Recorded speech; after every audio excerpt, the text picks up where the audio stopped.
Hi friends, it's Mrs. Garcia Faber, your school counselor. I hope you're cozied and tucked in. I'm so excited to get to spend some time tonight reading a bedtime story with you. Things look really different right now, and sometimes change is hard and can feel out of control. One thing that does help us to feel better is to focus on what we can control. And kindness and how we choose to treat others is something that is in our control that does help us and others to feel better. So make sure you're comfortable, get all snuggled in. And this week's Tucked In Tuesday reading is Each Kindness by Jacqueline Woodson. I hope you enjoy it. It's one of my favorites.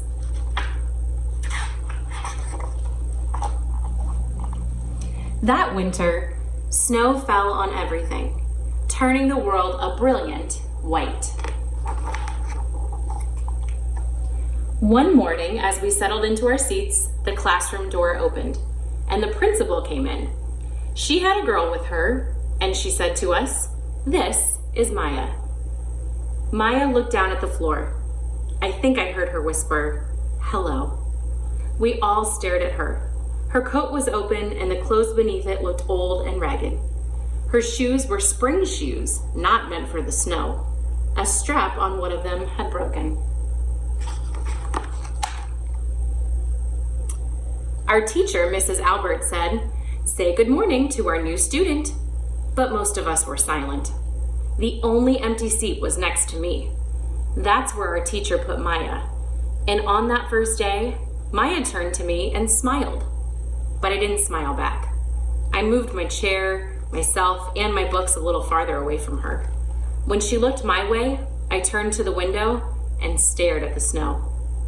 And every day after that, when Maya came into the classroom, I looked away and didn't smile back. My best friends that year were Kendra and Sophie. At lunchtime, we walked around the schoolyard, our fingers laced together, whispering secrets into each other's ears.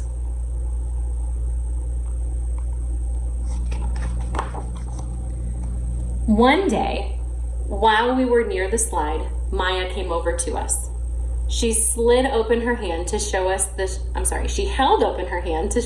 shiny jacks and tiny red ball she'd gotten for her birthday. "It's a high bouncer," she said, but none of us wanted to play. So Maya played a game against herself. That afternoon, when we got back into the classroom, Maya whispered to me, Bet you can't guess who the new Jax champion of the world is." Behind me, Andrew whispered, "Chloe's got a new friend. Chloe's got a new friend." "She's not my friend," I whispered back.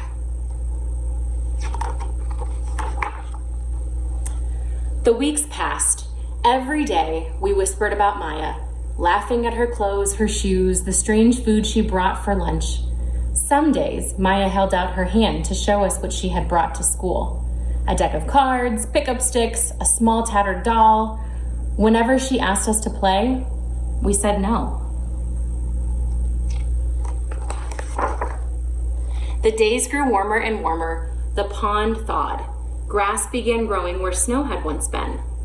One day, Maya came to school wearing a pretty dress and fancy shoes.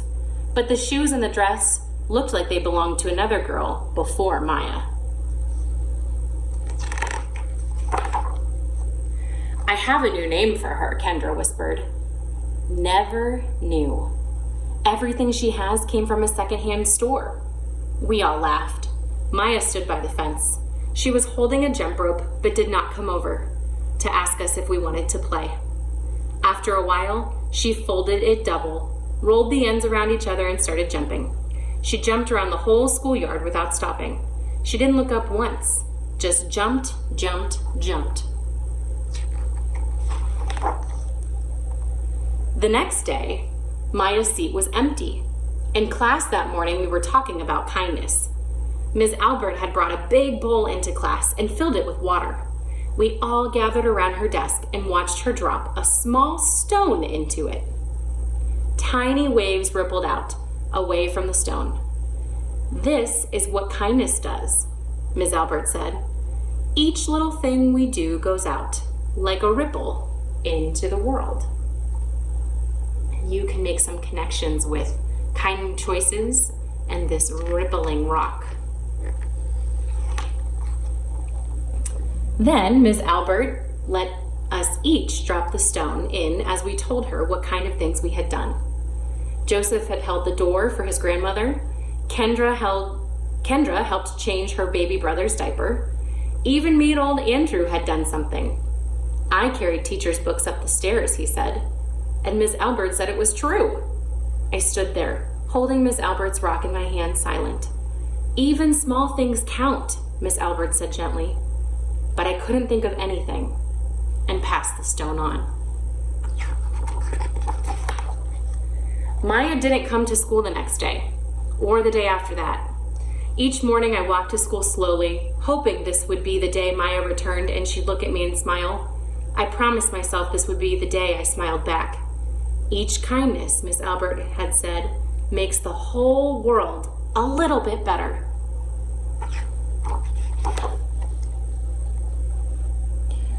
But Maya's seat remained empty, and one day Miss Albert announced to the class that Maya wouldn't be coming back. Her family had to move away, Miss Albert said. Then she told us to take out our notebooks. It was time for spelling.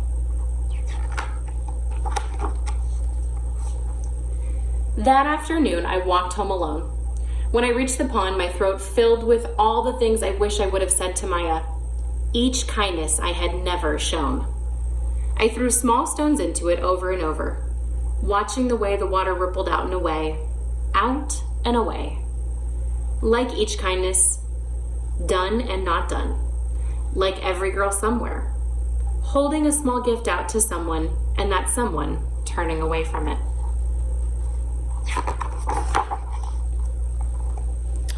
I watched the water ripple as the sun set through the maples, and the chance of a kindness with Maya became more and more forever gone.